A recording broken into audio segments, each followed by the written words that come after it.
శ్రీ మహావిష్ణువు దేవకీదేవి గర్భం నుండి మెల్లగా వెలుపలికి వచ్చాడు, అవతరించాడు. లీలగా దేవకీ వసుదేవులకు తన నిజరూపంతో సాక్షాత్కరించాడు. వసుదేవునకు కానవచ్చిన ఆ దివ్య రూపాన్ని పోతనగారు అమృతం వంటి పలుకులతో మనకు అందిస్తున్నారు.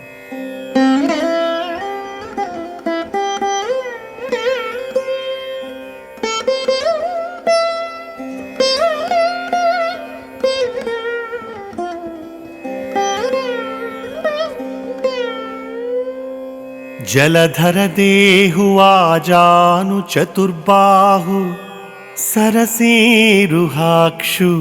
విశాలవక్షు చారుగదా శంఖ చక్ర పద్మ విలాసు కంఠ కౌస్తుభమణి కాంతిభాసు కమనీయ కటిసూత్ర కంకణకేయూరు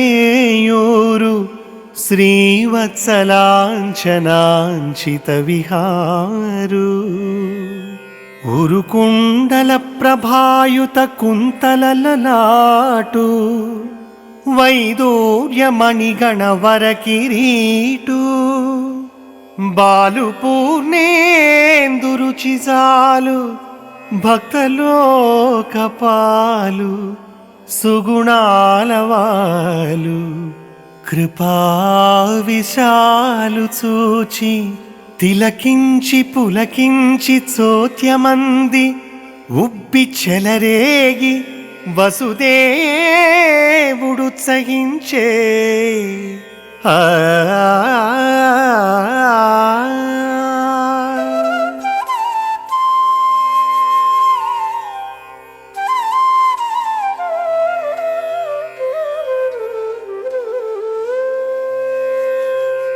వెనుకటి జన్మలలో చేసిన పుణ్య విశేషం వలన వసుదేవునకు పసిబిడ్డ పరమాత్మ రూపంతో కన్పట్టాడు.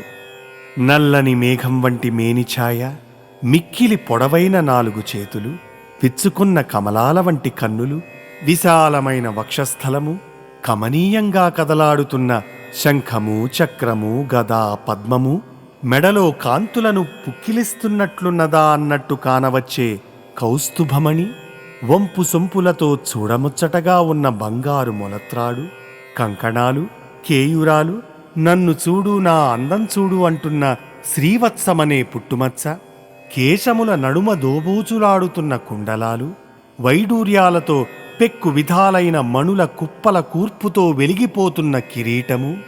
ఓహో, సృష్టిలోని అందచందాలన్నీ ఒక్కచోట రాసిపోసినట్లుగా ఉన్నాడు స్వామి. మోము నిండు చంద్రుని మెండు వన్నె చిన్నెలతో పండు వెన్నెలలను కురిపిస్తున్నది. మేని గుణాలే కాదు, లోని గుణాలు కూడా స్ఫురిస్తున్నాయి. కన్నులలో కృపారసం జాలువారుతూ ఉన్నది.